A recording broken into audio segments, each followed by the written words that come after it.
and welcome into Poke the Bear episode 33. This is a Dano Chara episode. Look at the timing. The Perfect. perfect timing. I was preparing the show, and I always check. I never know the time. Connor, you know this from editing, and Rachel Bevilacqua, who edits each episode for video, knows that I always forget the number of episode it is. And so today when I was writing down in the notebook, I was going through, looking back, going, 31, 32. Today's 33. So Dano Chara makes his return to the Garden last night. We were recording this before it, so obviously we don't know what happened. Maybe he scored 3 goals. Maybe he put 3 goals in his own net. But episode 33, Evan Marinofsky, Conor Ryan of Boston Sports Journal. Now, one thing we do know that did not happen last night was there was no big ovation for Chara. The ovation that we all wanted him to see, wanted him to get, obviously not happening last night, but fans returning to the Garden March 23rd.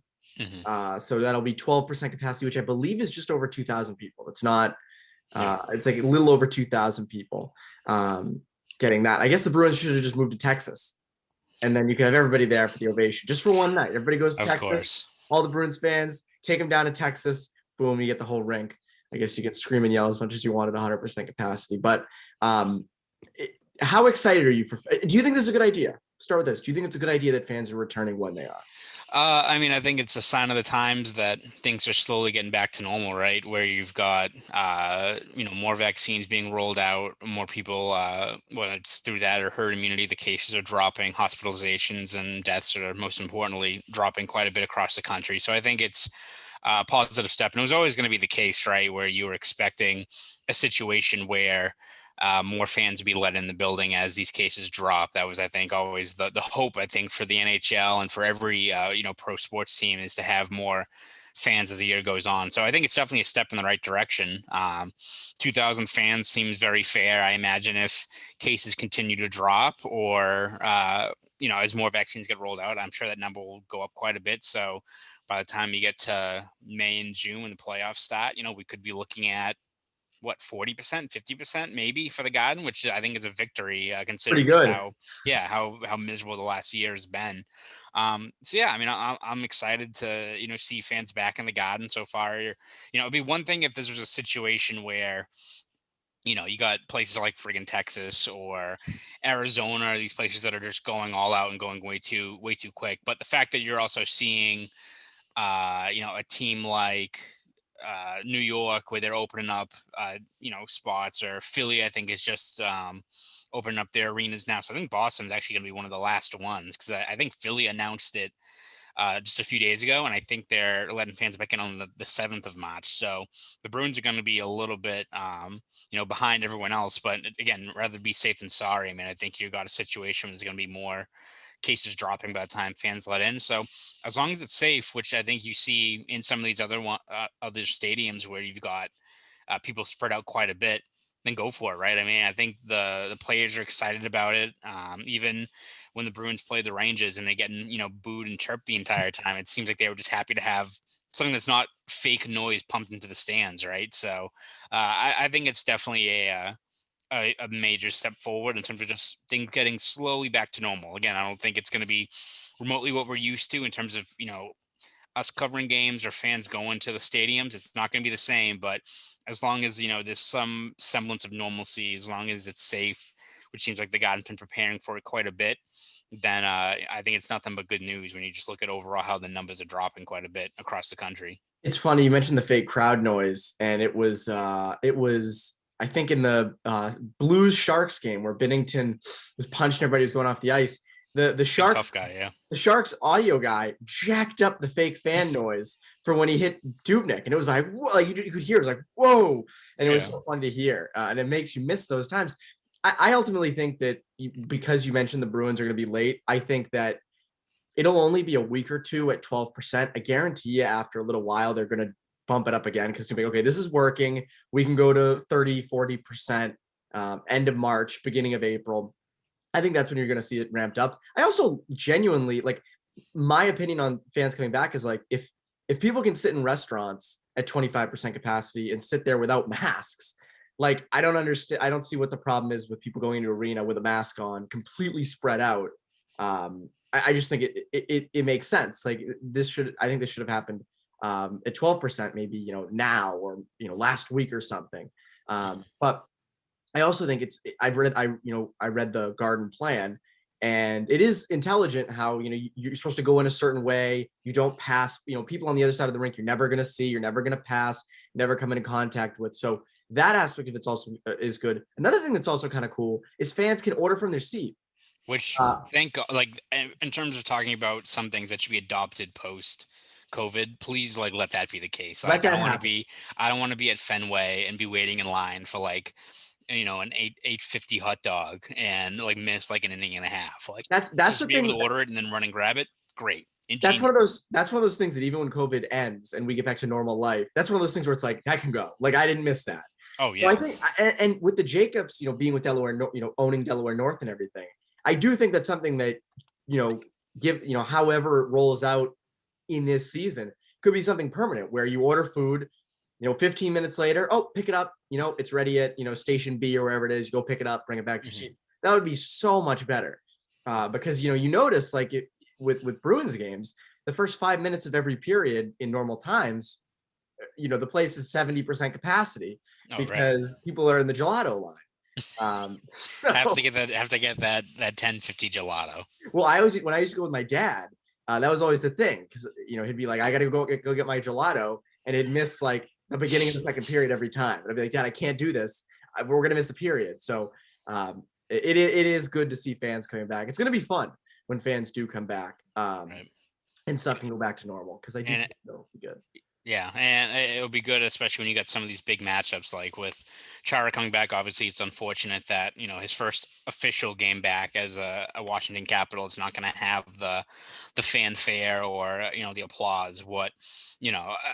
I imagine that you're going to get that in April once the Capitals get back here to the Garden, which would be good to see. But I'm curious as if they're going to do like a video like today or last night. If we're going to talk back on this, see if they do a video in front of like an empty crowd. But I'm sure they'll have something planned. But I imagine some more of the theatrics will be in April when he comes back, because he's obviously warranted a huge ovation for everything he's done. And it's been a weird year, but it'll be, I think, some catharsis if you can get even a quarter of a Phil TD Garden giving him an ovation for all he's done for the team over the years.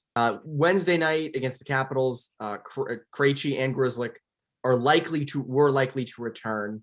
Again, we don't know if they actually did, but our guess is they did. Our guess is they did return.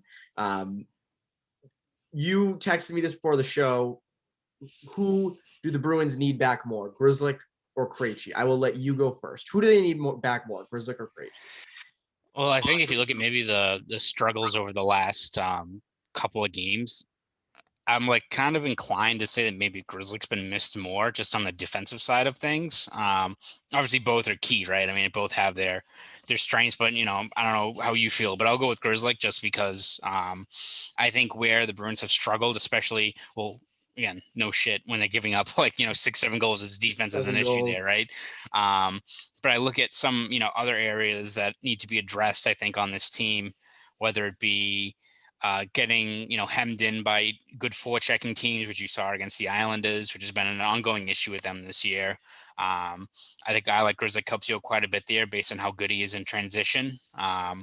So I think that's a big plus to have him back in the lineup. And also I think the power play, we don't really haven't focused on it too much, but after a pretty strong start for that power play, there really hasn't been any kind of sustained, consistent output. You've had quite a few slumps, and a lot of it, Cassidy has said, has been some struggles up top, whether it be guys struggling to keep the puck in, whether it's, getting pressured up high and whoever's up high isn't moving the puck with authority or quick enough. So even if, Grzelcyk's not factoring in, he's not, setting up, one-timers for Pastrnak, I think just having a guy like him back up on the power play can help out quite a bit just in terms of keeping the puck moving, keeping, stretching out the PK unit and drawing a guy up high and giving guys like Bergeron or Pastrnak more time down low. So I think that's something that Grzelcyk will really help impact the team in. So I'll go with Grzelcyk. I don't know how you feel.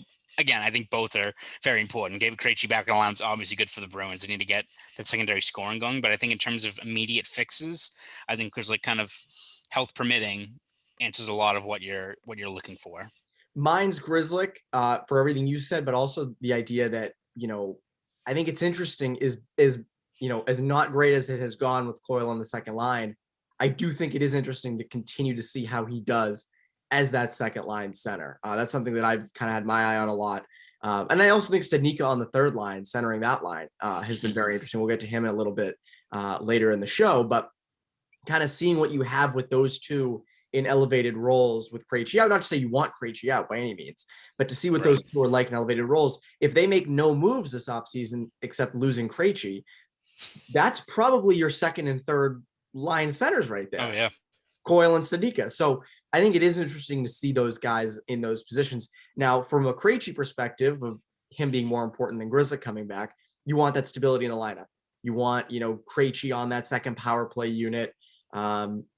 You want maybe DeBrusk back with Krejci and things being more stable there. You want maybe Richie on his left, or Right. maybe you'll put Seneca up there. But obviously we'll get to Seneca in a little bit with the fourth line. But that would be the argument from the Krejci side. But as you said, like, you need to be able to break out of your own zone. The power play needs more stability at the top. Like, Grzelcyk is more important in that equation.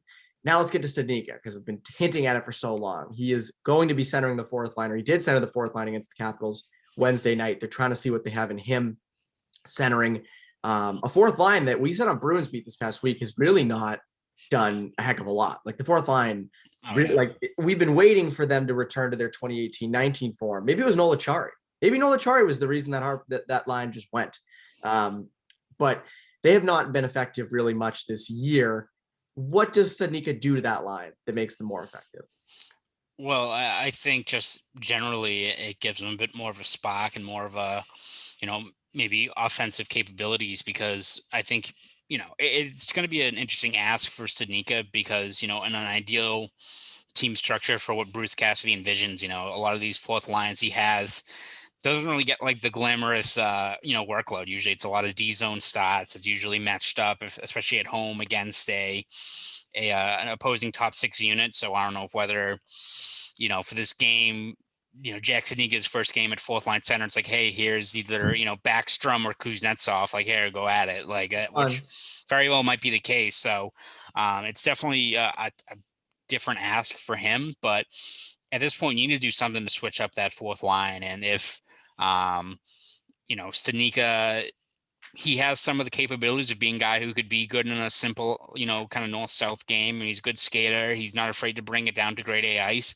He's converting on them, but at least he's generating them, right? He's not, you notice him when he's out there on the ice. So it remains to be seen if putting a guy like, Corrali and Wagner next to him are going to get the most out of whatever maybe rushes or chances they're able to generate. But at this point, I think you need to switch it up and see, if you can, give that fourth line a shot in the arm. And two, I think you need to keep Seneca at center, because I think it's been very evident just how much better he's looked down the middle. Again, what happens when either the Bruins add another top six guy or what have you, but it could be a situation where the fourth line starts, tilting the ice back in the Bruins' favor. And it's like, all right, do we, instead of being just a overall just north-south checking line, do we make the fourth line kind of like a skill speed line? Like, does it become, we're used to it being these big heavy guys. I mean, look at just as you said, the Corrali, Achari, Wagner line, or the Merlot line of years past. But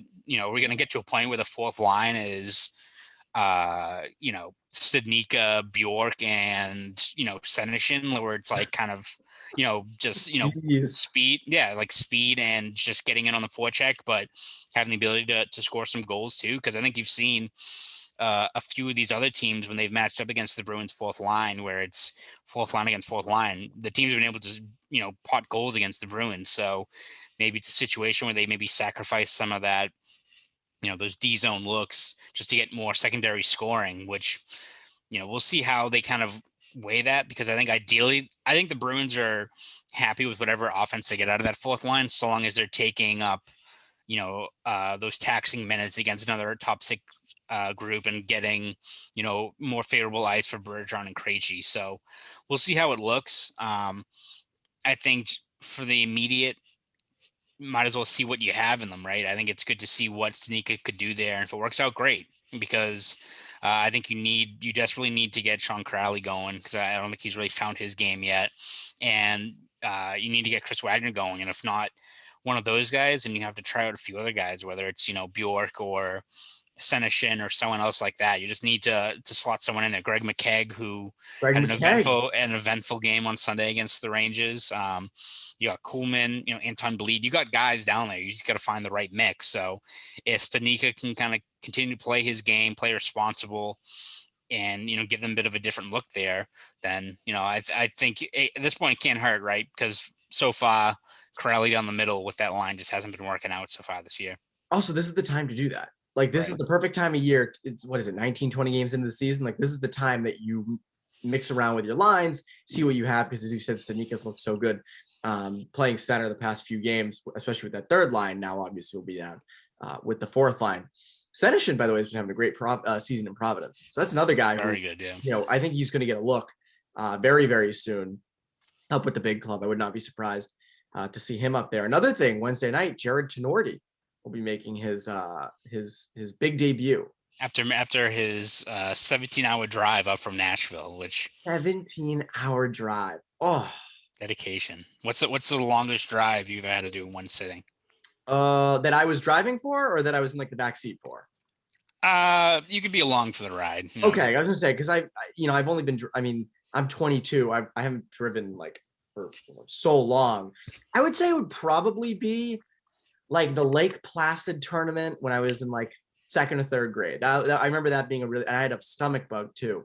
So that was a really long. That's treacherous. That is like, that's where like you get respect for your parents. Like, obviously you respect your parents, but years down the road you're like, before that it was nothing. Before that, after the road, yeah. No, but you realize like, holy crap, like parents put up with some shit. But I think that's the longest. I don't think I've had one.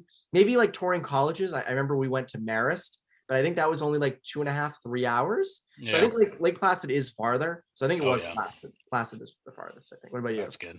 I did a few years ago. I drove from Seattle to Boston in one day. No, I'm just kidding. But in 2 hours. Yeah. But the first day we went from Seattle all the way out to Butte, Montana, and that was about 10-ish hours. There was some traffic, so yeah, I think like if you Google mapped it, it'd be like 9:30, but it was like closer to 11 is what it was for us. But not a lot of, you get past, Washington, the mountains, and then it becomes like the final scene to the movie Seven. It's just like windmills and like desert. That's all it is in Eastern Washington.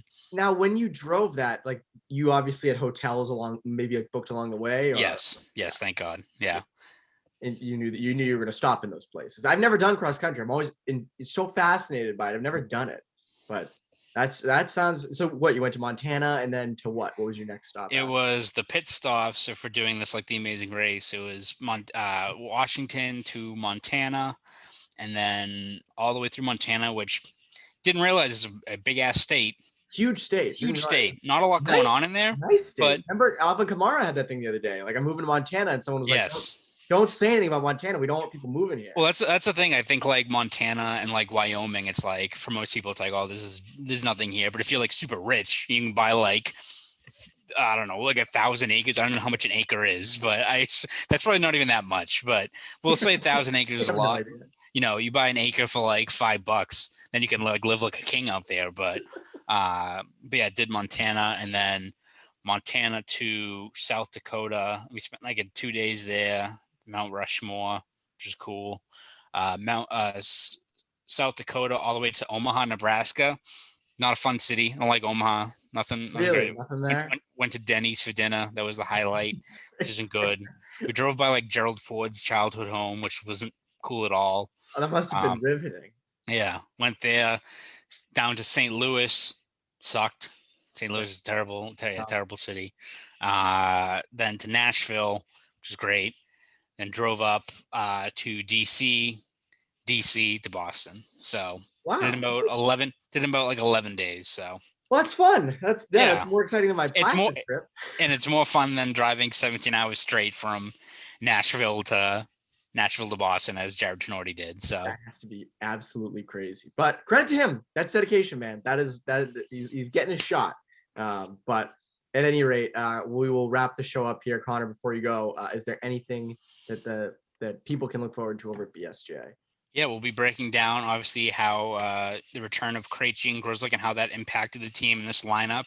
I wrote about it earlier today, but now that we have more guys back in the lineup, I think the spotlight's going to be focused even more on a guy like Jake DeBrusk. So we'll have a breakdown of, how he's doing and just, how key he is when he's rolling to helping this team get its 5-5 scoring going. So all that will be over at BSJ. So subscribe over at bostonsportsjournal.com, and you can follow me on Twitter at ConorRyan_93. We'll do all that. And I'm Evan Marinofsky. That's Conor Ryan for Poke the Bear, episode 33. Bruins fans, have a great rest of your day.